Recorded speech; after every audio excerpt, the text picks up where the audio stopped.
This is EOL Ababa Mesfin with your daily update from Arts TV.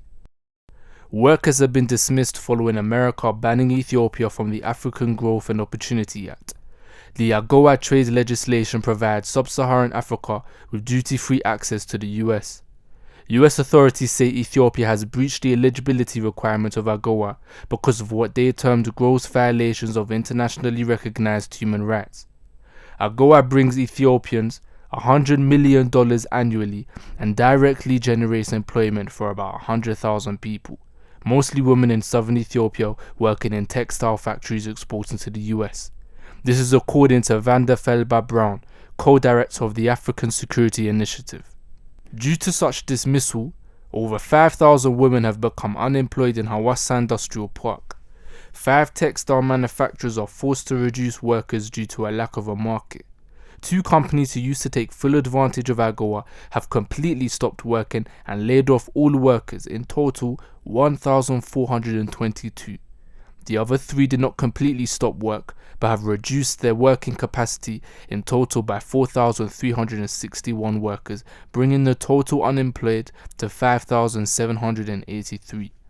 Further workers will be cut if the ban imposed by the US government is not lifted, according to Federation President Angusum Gebere Yohannes, depriving thousands of workers job security.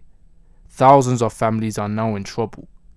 Mr. Kasahun Folo, President of the Confederation of Ethiopian Workers Union, states the behavior of the US government is inappropriate, as the action isn't affecting the government but the workers, unfairly affecting and harming women and children.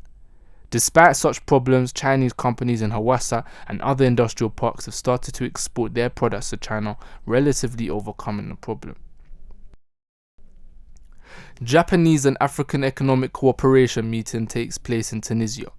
African heads of states and business leaders gather in Tunisia for the Tokyo International Conference on African Development. COVID-19, climate change, and a food crisis following the war in Ukraine are amongst the topics tackled this year. The conferences are now co-organized with the United Nations, the African Union and the World Bank. It has generated 26 development projects in 20 countries in the last 30 years. Japan has said it plans to provide $130 million in food aid and $30 billion in development aid following a threat to the rules-based liberal international order as China and Russia rises. To what extent such aid encourages self-sustainability is unclear. Japan has also stated it's pushing to get a permanent African seat on the UN Security Council. This has been EOL Ababa Mesfin from Arts TV.